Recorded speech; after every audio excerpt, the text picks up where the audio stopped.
Bonjour, bonjour, bonjour à tous nos abonnés de partout où vous nous suivez. Nous sommes aujourd'hui vendredi où nous avons comme d'habitude de vous informer sur l'actualité politique de l'heure, sur ce qui se passe en République démocratique du Congo. Aujourd'hui, nous allons parler de cet exploit, de ce commande d'armement qui vient d'être fait par le président de la République, Félix-Antoine Tshisekedi-Tshilombo. Et nous allons, dans cette même émission, vous montrer la liste des éléments, des matériels militaires qui vient d'être commandé par le président Félix-Antoine Tshisekedi à la Russie. Nous allons vous montrer la liste parce que les médias ont pu juste annoncer les armes et les hélicoptères. Mais en dehors des hélicoptères, il y a encore d'autres munitions matérielles militaires qui ont été commandées à la Russie. Nous allons en parler. Nous parlerons aujourd'hui des trois sujets. Les premiers sujets, nous parlerons de l'acquisition des armes faites par le gouvernement de la République démocratique du Congo via l'air président de la République Félix-Antoine Tshisekedi-Tshilombo. Nous parlerons également dans notre deuxième sujet de la réponse, de la position des États-Unis, de l'Union européenne sur l'acquisition de ces matériels militaires faits par la République démocratique du Congo à la Russie. Nous parlerons également de ce qui s'est tenu hier au Conseil de sécurité des Nations Unies sur les problèmes de sécurité dans la sous-région, notamment les conflits opposant la République démocratique du Congo et le Rwanda, surtout avec les AM23. Et nous parlerons de ces positions que viennent de prendre les États-Unis d'Amérique sur cette situation. Nous parlerons de ça aujourd'hui. Sans plus tarder, nous demandons à tous ceux qui nous suivent de s'abonner massivement sur la chaîne, d'activer la cloche de notification, de mettre la vidéo, de partager la vidéo pour permettre aux autres personnes d'être informées sur l'actualité politique de l'heure. C'est moi, votre humble serviteur, Christian Kalemba. Nous commençons avec notre premier sujet. La République démocratique du Congo, un pays potentiellement riche, s'est vu sanctionné par les Occidentaux parce que les Occidentaux se sont dit que non, ceux qui te tiki bateau, base en armement, base en moyen de défense, yamakasi, ça fait en sorte que non, va protéger la richesse. Et s'ils protègent les richesses, biso to la facilité, on a il y a pour récupérer la richesse. Alors qu'est-ce qu'on doit faire? Il faut créer un mécanisme, créer un système pour permettre et fragiliser le système de défense pour nous permettre biso de continuer à minérer comme tout ça. Alors, bakena na biso na système ya embargo. Ils ont imposé un embargo que nous ne connaissons pas.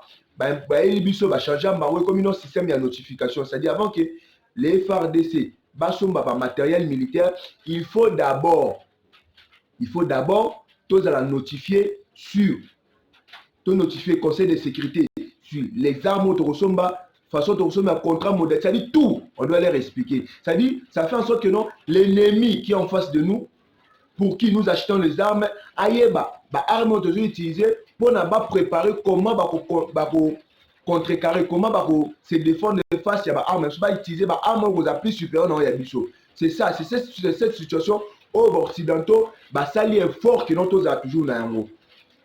Maintenant, nous venons de voir hier, après les partenariats privilégiés où nous avons signé avec les États-Unis d'Amérique, qui n'a rien abouti parce que les partenariats privilégiés qu'on avait signés avec les États-Unis d'Amérique, c'était en sorte que non, les États-Unis doivent aider la République démocratique du Congo, non seulement se stabiliser, mais aussi à attirer les investissements américains à la République démocratique du Congo. Chose qui n'a jamais été faite depuis que non, on a signé ce partenariat il y a cela 4 ans. Il n'y a aucun investisseur américain qui est arrivé en République démocratique du Congo. Pourquoi? Parce qu'ils ont vu en Félix Tshisekedi quelqu'un qui aime plus sa population, quelqu'un qui soutient sa population. Et ils ont dit que non, si aujourd'hui nous permettons à ce que les investisseurs viennent en République démocratique du Congo, ça va ouvrir le marché d'emploi pour les Congolais. Et les Congolais victimes de chômage, ils vont plus aimer leur président. Ça permettra à ce que le président a ancré dans le thème Congolais et on n'aura plus le moyen de l'ongolaer. Alors, blocage d'investisseurs américains, c'est ce qu'ils ont fait.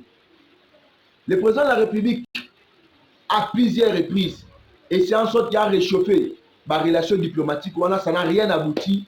Le président a fait tout pour que non, cela aboutisse. Il est allé aux États-Unis, il a rencontré le président américain, l'ancien président Donald Trump et l'actuel président Joe Biden. Il a tout fait pour que réchauffement ma relation diplomatique entre la République démocratique du Congo et les États-Unis d'Amérique, rien n'a abouti. C'est même pour ça que le président Tshisekedi s'est dit non, je ne peux pas rester là les bras croisés, voir mon peuple, ma population de l'Est de la République démocratique du Congo continuer à être victime d'une guerre qui nous a été imposée par l'Occident. Alors qu'est-ce qu'il faut faire? Il faut prendre des décisions courageuses.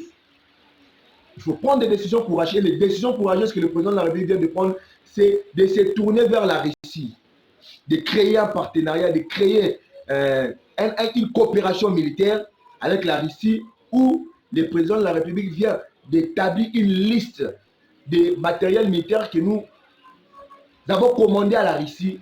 Et le gouvernement congolais s'est dit que non, ces matériels militaires doivent être livrés en urgence en République démocratique du Congo. Parce que le terme qui a été utilisé dans ce contrat, dans cet accord, c'est le caractère urgent de la livraison de ces matériels militaires.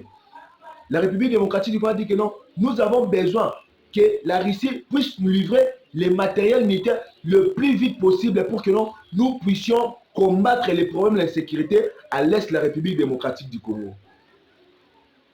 Alors nous avons vu le président Tshisekedi qui a commandé les 7 hélicoptères militaires. Ce sont des hélicoptères, ce sont des nouvelles générations d'armes. Ce sont des hélicoptères de reconnaissance. C'est-à-dire, il y a non seulement un hélicoptère, mais c'est combiné aussi avec les avions de chasse, c'est-à-dire c'est combiné. Ce sont des nouvelles technologies que les armes, que le pays développé utilise actuellement. Et la République démocratique du Congo vient de faire la commande de 7 hélicoptères en urgence, que ça soit livré, non seulement en dehors des hélicoptères. Le président de la République a fait aussi les commandes de 25 chars de combat, nouvelle génération, type russe. Le président de la République a fait aussi les commandes des avions de chasse de reconnaissance, les MiG-380. Ce sont des avions de chasse que le président de la République vient de faire de commandes à la Russie. Le MiG-380, ce sont des avions de reconnaissance nouvelle génération et que si ça passe, ça reconnaît le nombre de personnes qui sont dans cet espace-là et à son retour, ça largue de bombes. Ce sont des avions. C'est des avions, ceux qui sont l'équipe Licolo et compter le nombre de personnes au bas sur place. Et qui est en train zongi et boîte qui explosif conformément à nombre de personnes au et soit qui t'ont les kaki. Des avions de reconnaissance, les avions les types militaires russes de nouvelle génération. Parce que le président Poutine avait promis au président Félix Tshisekedi, il a dit que non, je vais te vendre des avions modernes, des équipements militaires modernes pour te permettre à te stabiliser, non seulement à sécuriser tous tes territoires. Et déjà, depuis que l'annonce a été faite sur l'acquisition de ces armes, vous sentez que non, nos voisins sont tellement agités les voisins, notamment le Rwanda et l'Ouganda, où nous avons vu l'avant-hier, parce qu'ils étaient déjà informés que non, la République démocratique du Congo vient de faire une commande de matériel militaire à la Russie. Alors, le président Museveni, qui a envoyé son fils Muhoozi Kainerugaba aller voir son frère Paul Kagame au Rwanda, à Kigali, où ils ont parlé sur comment nous allons déployer encore de militaires à l'est de la République démocratique du Congo. Cette fois-ci, ça sera une coalition militaire, UPDF, RDF, c'est-à-dire l'armée ougandaise, l'armée rwandaise, pour qu'ensemble, ils viennent faire la guerre à la République démocratique du Congo, aux FARDC qui sont commis à l'est. Mais c'est surprenant ce que les FARDC viennent de faire, parce que les FARDC, conscients et avec l'amour du pays dans leur cœur, ils ont dit que non, nous irons jusqu'au bout. C'est cette détermination qui a fait en sorte que non, malgré que les UPDF, l'armée ougandaise, et les RDF, l'armée rwandaise, ont pu coaliser pour envoyer les éléments en renfort aux M23 qui sont à l'est, qui sont en train actuellement d'être des civils de pertes énormes face aux FARDC, l'armée loyaliste de la République démocratique du Congo. Les UPDF et les RDF, l'armée rwandaise, sont en train d'être repoussés par les FARDC parce qu'ils ont senti une puissance militaire. La MONUSCO disait que non, les M23 disposent actuellement des armes modernes et que la MONUSCO est incapable de faire quoi que ce soit devant cet arsenal militaire. Mais nous avons pu remarquer les FARDC qui selon les informations, n'ont pas d'armement, mais les FARDC continuent de progresser. Les territoires jadis occupés par les M23 actuellement sont sous l'occupation des FARDC. Les FARDC ont pu récupérer tous les territoires jadis occupés par les M23 actuellement sont sous contrôle des FARDC. Et avec quelles armes les FARDC ont pu récupérer ces territoires, nous ne savons pas. Mais néanmoins, les FARDC se comportent très bien sur le terrain. C'est même pour ça, vous avez vu même la société civile du Nord Kivu a pu féliciter les FARDC. Ils ont dit que non, la façon dont ils se comportent sur le terrain, c'est-à-dire récupération de Bunagana, c'est juste quelque chose là des airs. Parce que les FARDC sur le nord-est, ils étaient à 2 km, ils étaient dans un village à 2 km de Bunagana. Mais lorsque les ennemis de la République, les pays voisins, le Rwanda et l'Ouganda, ont pu sentir la puissance militaire, l'Ouganda qui a déployé 2 bataillons militaires pour venir en renfort au M23 et combattre les FARDC. Les FARDC qui a dit que non, nous n'avons plus besoin que non, la population civile meure parce qu'on a déjà enregistré beaucoup de morts. On ne peut plus continuer d'enregistrer les morts. Les FARDC a dit que non, la meilleure façon de protéger la population, comme les M23 sont en train de s'infiltrer au sein de la population pour que non, les FARDC qui attaquent et que les bombardements puissent toucher la population civile, les FARDC a dit non. Nous devons d'abord nous retirer un tout petit peu pour permettre à ce que la population civile puisse évacuer le lieu. Juste après l'évacuation, la population civile, c'est à ce moment que les FARDC a continué. C'est ce qui s'est fait à Chenguerero, où les FARDC est en train de pilonner d'une façon incroyable. Les M23, les UPDF et les RDF, l'armée rwandaise, sont actuellement en débandade. Pourquoi? Parce que les personnes qui l'ont informé sur la position des FARDC au sein les positions des FARDC, ces commandants d'opération, ces officiers militaires, ils ne sont plus là. Alors, ils n'ont plus d'informations sur les FARDC. Ils ne savent plus quand est-ce que les FARDC peuvent attaquer. C'est même pour ça que ça leur a mis dans une condition là. Ils ne savent pas comment contre-attaquer les FARDC pendant que les FARDC est en train de progresser. Et les FARDC, actuellement, où nous vous parlons, ils sont à 5 km sur la route nationale numéro 2. La route qui amène de Goma, Rutshuru jusqu'à Bunagana. Des FARDC qui sont à quelques kilomètres de Bunagana. Les FARDC qui se comportent très bien sur le terrain sont actuellement sur la route nationale numéro 2. La route qui mène de Goma, Rutshuru jusqu'à Bunagana. Et cette route-là qui voulait être utilisée, que les M23 voulaient utiliser pour prendre en embuscade les FARDC. Actuellement, les FARDC contrôlent cette route et ils se promènent maintenant sur la grande route qui mène jusqu'à Bunagana. Et dans le nord-est, déjà là-bas, les FARDC sont à 2 km de Bunagana. Et les bombes que les FARDC sont en train de larguer, ça arrive jusqu'au territoire rwandais. Et le Rwanda qui se dit que non, il condamne les attaques perpétrées par les FARDC qui tombent jusqu'au territoire rwandais.